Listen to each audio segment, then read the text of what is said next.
everyone. Welcome back to Legion of Superheroes versus Star Trek Strange New Worlds. I am Bob in Cascadia. That is Matt in the Southland. We are part of Uncanny Treks, and tonight we are here to talk about the episode 7s of season 2. We're talking Unnatural Alliances for the Legion, originally aired on the 17th of November 2007, and then we are talking about Those Old Scientists, the Strange New Worlds Lower Decks crossover, originally aired on the 22nd of July 2023. Matt, how the hell are you doing tonight? Doing pretty well, Bob. 2 episodes of Star Trek Strange New Worlds this week. It was like Christmas. It's crazy. It's like Christmas, but then you have to clean up and edit both of them, Matt. Yeah, that's fine. But here's the deal, Bob. The crazy part was that I didn't know that Those Old Scientists was going to release on Saturday at it was like 6 or 7 o'clock. And it was like 7:42 when I found out. And you got to believe I jumped to Paramount Plus. I was like, gotta watch this now. And I was so happy. Like, they don't understand. That was like Christmas for an adult. It was so crazy. It was bad timing for me because I was at a cabin in the woods. So I did. I made sure you knew it happened though, Bob, so you could feel left out. Thank you. Although it turned out the internet connection and the cell connection out there was better than I expected, so I just got up early Sunday morning and streamed it on my laptop and was very happy. Bob kept going to the bathroom and watching 5 minutes of it. Yeah, 5 minutes at a time. 5 minute spurts, yeah. Go. No, man. I was sleeping on a futon in the garage, and then I just watched it in the garage. It was nice. All right. It was cold in the garage, but it was fine. So, Bob, let's talk about these episodes. Yeah. So, in the plot of Unnatural Alliances, you want to run that through for us, Matt? Sure, Bob. So, in Unnatural Alliances, Bouncing Boy, Superboy X, Starboy, Brainiac 5, and Duplicate Damsel try to protect boy inventor Abel for Western-themed C-41 android Terra Man.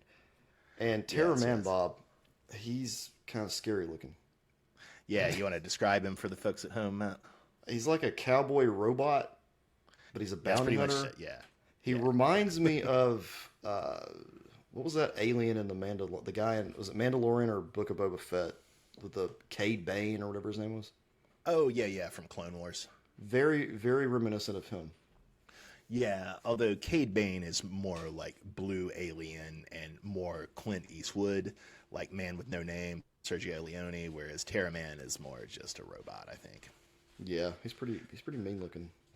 So he is actually an old Superman foe. Do you know anything about him, Matt? I'd never heard of this guy before. He was brand new to me. I think he was more of like a late 70s, early 80s one. I don't think he was around when we were around. I don't know this for sure, but I kind of wonder if he was made to cash in on Westworld, like the movie that came out in like 73. Yeah, I could totally... Yeah, he has that vibe. Definitely. Even his horse and stuff are just... Remind me of that. So what did you think of, I guess we could call this the real debut of Starboy. We actually get to see quite a bit of him in this episode. Yeah, I mean, he's got gravity powers, so he can like change the amount of gravitational force that's being pushed or pulled against a person or an object, which is a cool power. You know, he's not just flying, because they can all fly. They got their ring. It would literally make him one of like the most powerful members, right? He controls one of the fundamental forces of reality. Yeah, I don't even see how his powers like work or function, but it's cool. It's cool. Yeah.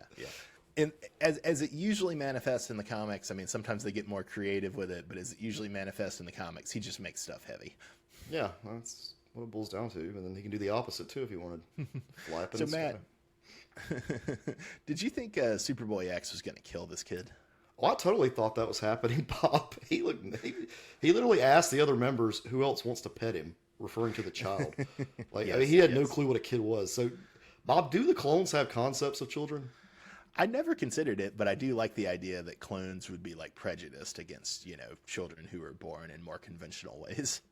Yeah, I mean, most narratives kind of like require the clone to be aged up a little, so they can meet the original and look the same, and you have all that drama and shit. Yeah. So I feel like they skipped the childhood. So I'm thinking of Damian Wayne as an example, right? Because isn't Damian, I think it varies how much that's emphasized, but okay. Yeah. For him to be 10, the timeline doesn't line up correctly. I'll just put it that way. There's no way it can, because he's 10, right? I mean, like, Batman is usually about early 30s or mid 30s in comics. If the encounter with Talia happened when he was 25 or in his early 20s, it could work. Yeah, but I mean, Son of the Batman, it's probably happened later though, right? No, I In his mean early 20s. I mean, you would have to accelerate things a little bit, but Yeah, exactly. That's what I'm saying. That's the problem. They have to accelerate their age. No, I mean, you'd have to like compress like all the Batman comics. Oh yeah, from, yeah, like, yeah. yeah. Like You'd have the to have like late four 30s. Robins show up in like 1 year. Yeah. I, I just keep losing these Robins. Jason Todd got killed, so I got Tim Drake. And then Tim Drake became 3 other different types of Robin in a year. say if he starts being Batman at 22, and then you compress everything into 4 years. Okay. So like Son of the Demon happens around 26. I mean, also nothing's stopping you from like saying from saying that Son of the Demon happens, in the actual timeline around the 70s. I don't think like you could just say damn, that. now you're like, stretching, Bob. oh come on. Let's just agree that it's Damien probably doesn't fit in this category, but you know what I'm talking about. The original Superboy, when he was cloned, he was just a teenager. He didn't have a childhood, and he grew up in a vat for so many weeks or whatever. Till he broke out. That's what I'm talking about. Yeah, sure. Okay, so Matt, in general, what are your thoughts on baby Hitler situations? Yeah, this little kid, Bob, this was just Terminator 2, this whole episode. And I have to say, Superboy X is literally Arnold's T-800 in this episode. Yeah. There's big Arnold energy to Superboy X. I buy it. They're both extreme. I mean, this is all time travel. There's some multiverses. It's just what we like. They're just trying to appease us. It's what you like. It's what I like. It's what apparently most people in America like, is everything has to do with time travel and multiverses. Sure, Matt. Rub it in. Everything. Yeah. So, fun episode, but let's get to the thing we're all here for. Yeah, here we go. So, all right. In the plot of those original scientists, or excuse me, those old scientists, what happens, Matt? Say a portal portals Boimler back to have a 20-minute adventure with Pike's Enterprise and Orion scientist. Then the portal portals Mariner back to have another 20-minute adventure. Indeed. So, Matt, before we get into the portaling and those old scientists, we got our Lower Decks Season 4 trailer first, which I assume we'll be covering here on Uncanny Treks, so check us out on that for about a month. But what did you think of the Lower Decks Season 4 trailer? I mean, it was okay.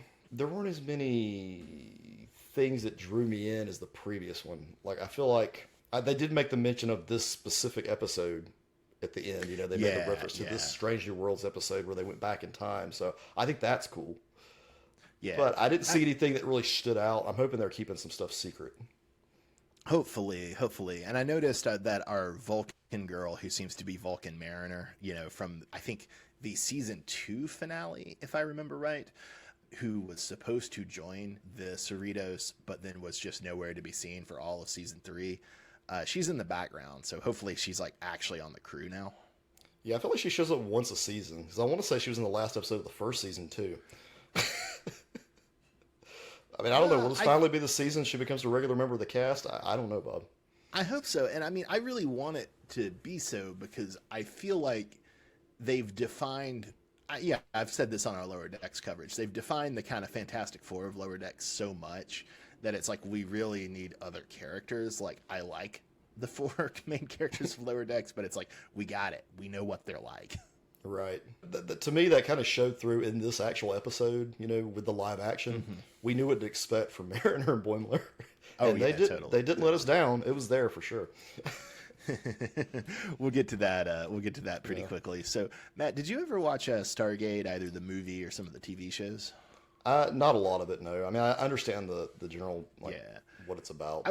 I would just say, not exactly being the same. The portal looked very, very much like a Stargate, at least to me. I mean, I haven't watched much Stargate either, but it looked very, very much like my vague memories of a Stargate. There's only so much you can do with a door, Bob. Yeah, it's true. I mean, all portals are going to portal and are going to present in a pretty similar way in that. It can be a circular door, a triangular door, a square door. It's just got to have a frame. So. It's got to have a frame. I'm You just gotta going to have a assume frame. the Stargate portals had frames.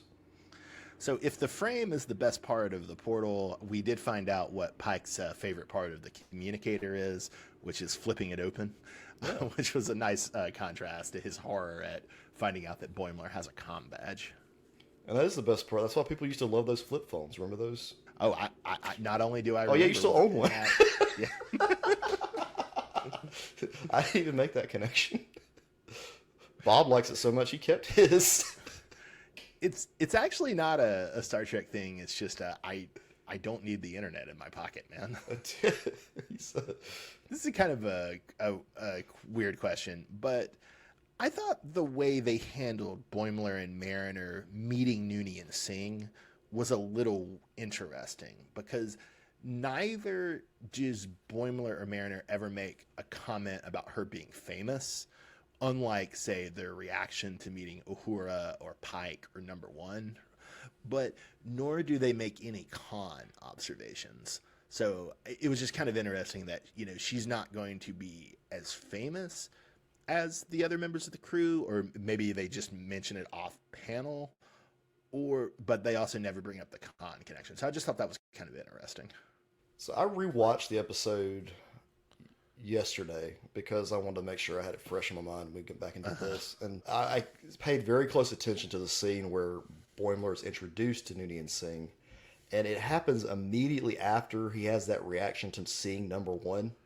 Yeah, and so he's maybe just so absorbed by it. He is. He's freaking out about seeing Number One when he's introduced to Noonien Singh. So I don't even think he hears her name. So maybe that, I felt like that may have been the reason. But then the other issue is, like you just said, they know everyone on the ship. So I guess we just assume. I don't think he ever acknowledges Chapel, but I feel like they have big fan responses to everyone else. They do. Like Ortegas and Mabinga and Spock, definitely. Yeah. Oh, everybody. I mean, and see, that was originally my thing. I was like, well, they just don't know who these people are. But then I'm like, no, they know every single person on this crew. It seems like, yeah, and but you're it's right. also- They didn't specifically say Chapel, but Yeah. they still interacted with her like she was someone that, that Yeah. be somewhere. But it's also fun. It's also kind of funny in meta though, because the only two characters who are new characters are Ortegas and Noonien and Singh. But so there is maybe something to that too. Although again, like, Boimler does say something to Ortegas, like you're a war hero or something. Oh yeah, Boimler knew Ortegas. Yeah. So that kind of shot my theory out of the ground. But I'm wondering if Noonien Singh is just like a common last name during this time. I mean, it's definitely not in the 23rd century, but maybe by the 24th century things have changed. Yeah, it's just like a common name like Smith or something. Noonien Singh.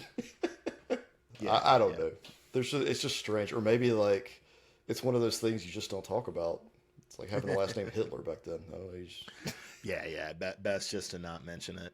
I will say the kind of an awkward transition, but the wokeness about the Iron Pirates and the Orion Pirates in this episode is so funny. Yeah, they weren't pirates, Bob. They were scientists. Someone had to build their starships. How else It's could they great. Well, it's great that it's like they do like the double reverse, right? Where like the first reverse is like, Tendy's like, oh, it's so offensive they were scientists, and it's like, no, it turns out they were pirates. But then But they really wanted to be scientists. Yeah, they really wanted to be scientists. It's like so good, and it's like an example of why I like this show so much is that like it does have like woke progressive values, but it's also like willing to complicate them and play with them. It's not just like it's not so self-serious about it. Yeah, there's some damn humor behind it, which makes it good and fun to watch. Yeah. That's the part that gets missed with the wokeness sometimes. Let there be some humor. Discovery. Yeah. So I also really loved Ortegas and Chapel hazing Boimler. That was such good stuff. Yeah, but Boimler definitely gets Chapel back, Bob, by completely fucking up their relationship. Or her relationship with Spock. It's hilarious too that just the episode before I was complaining to you that like as much as I liked Chapel and Spock getting together, it was kind of hard it was hard for me to see like, okay, how are you going to break this up in a satisfying way that like still kind of respects what their relationship is in the original Scientist or in the original series. And then we have the answer here. It's like Boimler telling Chapel that Spock is not Spock when he's with Chapel. It's perfect. and It that like really she has to is. break up with him for the sake of the galaxy. It's awesome. I mean, I don't even know how to say it. I thought it was awesome. Yeah, Because yeah, it just sowed those seeds, that we've already like, they're not going to be together. There's no way they can stay together, and we know this. And Chapel knows this because Spock isn't acting the same way he should, in Boimler's timeline. yeah, yeah. It's so good, it's so Whose good, fault is and it? It's also Chapel's. She knows it. and it's also just great example of dramatic irony of like we and Chapel are horrified by what Boimler's saying, but like we know Boimler's right, but we also know Boimler has no context for it. Right. It's just so it's like we're realizing things that both of them don't realize, and it's so good. Yeah. So did you like Pike as the beleaguered dad in this episode, Matt? I really did. He makes a ton of dad jokes. At the beginning, he's like, "You don't look a day over 100. Har har har." Like telling Boimler that. Come on, Yeah, yeah. he's such a dad. And it just his exasperation about Boimler and Mariner, it's so good. I mean, basically, in some way, they just turn him into Captain Freeman for this episode, just Yeah. less angry. It's like keeping a toddler from knocking over the furniture is what he compared it to. Yeah, no, exactly right, exactly right. I also did enjoy number one throwing side eye at Boimler and Mariner and noting, I think to Spock or Pike, I don't remember which, that their references are weirdly specific. Yeah, it's very meta, extremely meta. They're all winking at us, Bob, but they're not breaking the fourth wall. That's the best part. And this kind of goes back to what you Yeah. said a minute ago. They don't break the fourth wall, but they do acknowledge we're watching in a sense. Yeah, yeah, which is so much better, right? Like the direct address so often falls flat, but this is both shows have a good way of like acknowledging continuity and the viewer's knowledge without beating you over the head with it. Yeah, it's just beautiful writing, which is why they should be paid more. Yeah, yeah, totally. Pay your writers and pay your actors. Look at how good Strange New Worlds is. This is what happens when you pay your writers and your actors. So let's see. I do really love Mariner just thirsting for Spock, just in the grand tradition of Jadzia Dax in Tribbles and Tribulations. Mariner really wants some hot Spock. And I also really enjoy, because I share this opinion with Mariner, that when the prospect of her and Boimler going to live off the grid comes up, she's like, no, I thrive off the grid. I require the grid. That probably describes the two of us, Bob. Like, Yeah, oh yeah, totally. I'm always on the grid. You're not. I know if the zombie apocalypse comes, Matt, I'm shooting myself in the head. Why would I want to live in the zombie apocalypse? Did you enjoy the exchanges between Mariner and Number One about about Boimler's pinup of Number One? Yeah, I mean, I kind of wonder. I kept thinking back to what the pinup was. Okay? Have we seen that poster before? I watched the episode a second time, not as recently as you, and I wanted to watch it just A, because I loved it, and B, because I needed to take notes, because I wasn't taking notes on it when I watched it in the garage, Yeah. and C, because I wanted to see if they had put the poster in earlier in the episode, and they don't. Which is, if I were going to say there's a flaw with this episode, is that like they should have shown the poster. I feel like I think it would have made the gag funnier, but maybe in other Lower Decks episodes you do see the poster. I don't remember seeing it, but that doesn't mean it wasn't there. Okay. Well, folks, hit us up in the comments on X. Oh God! If you're aware if they showed this poster before or not. Just call it Twitter, Matt. It's the most recognizable brand in the world. If you say hit us up on X, it sounds like you're asking them to come to our OnlyFans. Like, come to our OnlyFans and ask us about this pinup, guys. Hit us up on X. It also sounds like we're on drugs or something. Hit us up on X. Okay. I mean, speaking of, you got some? Like, X gonna give it to you. I'm trying to think of what other. Jeez, I don't.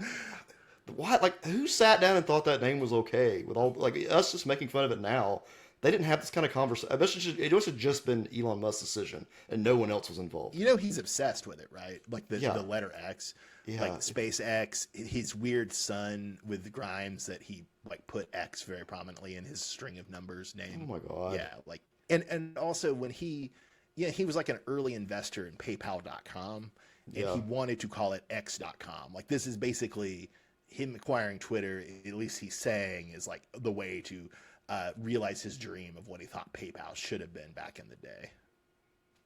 So his goal is you're supposed to be able to associate the letter X with Elon Musk. Yeah, yeah, All right, yeah. then. It's so pathetic that it's just beyond words. All right. So there was another source of number one confusion for me in this, meaning like confusion about the character number one, and I missed the initial like Boimler's. I missed part of Boimler's initial reaction to number one. So for a part of the episode, I thought he was like freaked out because she was going to go evil, or there was going to be some additional scandal about her genetic modifications or something. I think that was the whole point of them not letting you know about the poster beforehand. Okay, that's a good point. That's a good point. Yeah. Because I thought the same thing. I thought, like, what? Okay, apparently something happens to her. Either she does something horrible, or something horrible happens to her. And, they're all aware of what happens to Pike, because that becomes a plot point later on. So Yeah. Yeah, no, that's a good point. Although I think, and maybe I'm wrong, and maybe just the knowledge of later in the episode colored my rewatch, but I feel like on rewatching it a second time, it was clear that Boimler was freaked out because he admired her. Oh yes, that is why. Yeah, after you know why, you can say, okay, we'll talk about this a little later, but the actor portraying Boimler is really good. Well, let me make it more precise though. I think if you were paying full attention, it should be obvious, even on a first watch through, that Boimler admires number one, although obviously it's not obvious to her. Does that make sense? Yes. It comes off as though he's avoiding her because it's almost like he's not shy, but he's embarrassed. Well, and I mean, part of the meta of this episode did kind of feel like it was almost like a lesson to Star Trek fans about how to approach actors at conventions. Yes. Yeah, I agree. I didn't think about that, but yeah, you're right. And it's directed by Jonathan Frakes, so yeah. That just makes it better. It does. It just adds another layer to it. I think you cracked the code, Bob. Good job. I did.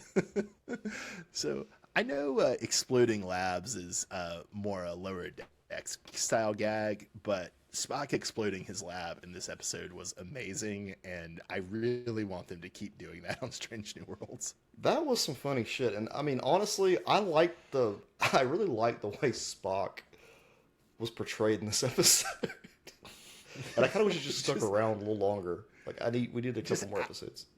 Just actively trolling Boimler. Yes, but yeah, we need more of that. Although he's not as extreme in this episode, but he's still in his like emotion mode somewhat in the next episode. He is, yeah, but nowhere near the same extent. This shit's like hilarious. Like I can watch this all day. Yeah. Well, and this is not a complaint because I don't really care, but it is kind of funny that it's like, you have like Spock smiling in the cage, which like famously, a lot of like novels and other comics have tried to explain. Yeah. And then but in the timeline that Strange New Worlds has, retcon made, like the smile in the cage doesn't really make sense because the cage happens before Discovery, and in Discovery Spock and initial Strange New Worlds Spock is just Spock. But now we've kind of gone to like the manic energy we saw from Spock when he was smiling or yelling about the women in the cage. Yeah, I mean it does. It gives him more leeway to kind of play with emotions in Spock and mess with the continuity, but it's fine. I mean, I'm becoming so much more lenient on Star Trek continuity now. Oh yeah, than I've ever been. I mean, clearly they're gonna reset it, and it's fine. Like, who cares? So it was also kind of, speaking of like nostalgia and this being an allegory about like fans and actors, it was really funny that like both crew being nostalgic for the NX-01 for Star Trek Enterprise was the solution to the episode. Yeah, I kind of wondered if we were going to get a return to the Fleet Museum. Oh God, not that. Anything but that. I really did. I really thought we were going to get a trip to the Fleet Museum to pick up something. Because when Ortega said that, so we have to go dig up a mothballed NX-01. Yeah. It's like, that's where we're going now. And just let me say, like, I hate the Fleet Museum in Star Trek Picard. and I love the nostalgia in this. And to me, this is the total example of how to do nostalgia and fan service right in a clever, funny way, and not just in a stupid, horned-in, saccharine way like Star Trek Picard season 3. Yeah, that's true. Very true. I'm wondering though too if we're gonna get an Archer cameo in Lower Decks. That could be fun. That could be fun. I'm blanking on the name of the Vulcan in Enterprise. I want to say it's T'Pol. I'm pretty sure it's T'Pol. Yeah. There, people were pointing out that she could and should still be alive, so she could show up on Strange New Worlds. That'd be good. And I don't know if we know anything about Denubulin or Andorian lifespans. So presumably Dr. Phlox or Shran could show up too. Oh yeah. So there's a lot of characters that could show that haven't. I do appreciate them kind of showing some respect to Enterprise because it does get a bad rap, and I haven't watched enough of it because all I hear is it deserves sucks. it. So yeah, It deserves it. But it's still part of the history. Well, and compared to Star Trek Discovery, Star Trek Picard, and Star Trek Prodigy, it deserves a lot of respect. Yeah. So, Matt, did you like the hurricaned crew? Which is to say, did you like the Lower Deck style animation of the Strange New Worlds crew? I mean, I really did. Do you think we may see these animated versions of the Strange New Worlds characters? Maybe they'll make a little cameo in the next season of Lower Decks. I hope so. That would be fun. Another thing they might do, and hopefully, I think they would execute it better, but you haven't watched all of Better Call Saul, right? No. So with the last season of Better Call Saul, AMC Plus put out these series of short animations about about Jimmy's childhood, and it was very like Nickelodeon, Hey Arnold style animation, and they were terrible. Oh. They were terrible. But I could see them doing something like that for a season 3 of Strange New Worlds, where you have like a few like little animated shorts, and given that this animation is much cooler and more fluid, I would be a lot more optimistic about that as compared to the Better Call Saul prequel animated cartoons. I mean, I would also just be okay with like just a Star Trek short of the Strange New Worlds cast. Just.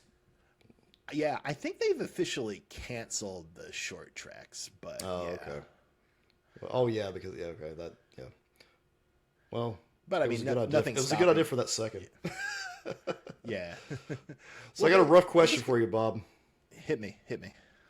Who came across more like their animated counterpart, live action Boimler or Mariner? Oh man, that's hard to say.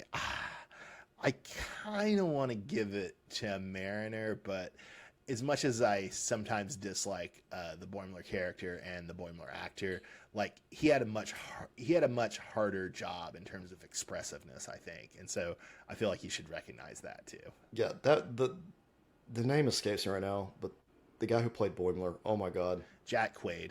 Yeah, Jack Quaid. He has that character down to like a T. He even did the damn walk away, like when he walked away. Yeah, in one scene from number 1, he did the little Boimler strut thing.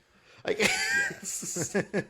Like I was amazed. I was very impressed with his performance. Yeah, I liked Mariner, yes, but yeah, I feel like Boimler's came across Tawny more. Newsome is I think Tawny Newsome is the name of Mariner's actress. Yeah, I think Tawny Newsome's just in general she comes across better through voice acting. Yeah. But not that she's a bad actress. It's just I just feel like the character she was trying to portray, I just didn't think it fit as well. I did love her like lounging around and drinking with like Uhura and Ortega. Oh yeah, those were good scenes. Those were the best scenes. Spock constantly calling her out, that was hilarious on her like actions. Yeah, so good, so good. So you're gonna ask another difficult question? Oh yeah, Bob. Should this be just a one-off thing? You mean one-off just in terms of having live action actors from Lower Decks? Yes, live action actors from Lower Decks coming to, or taking, or even if they, let's just say, Prodigy does make a comeback and somehow it gets back in. Would you want to see this happen again? Or should this just be one kind of a one-off episode where we had this really cool thing happen and we're not going to go back to it?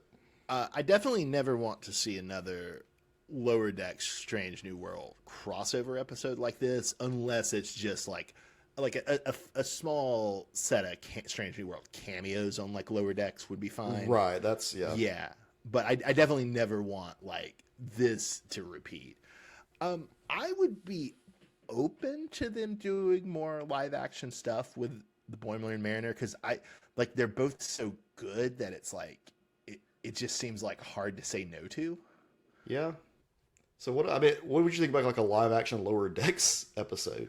Like, Yeah, I think that would be I mean, I think the budget might be prohibitively expensive, right, on that, but it would be really funny and wild to just have like a random like live action Lower Decks episode and where they have, some gimmicky explanation or even if they just have no explanation at all. yeah. Like that would be really funny.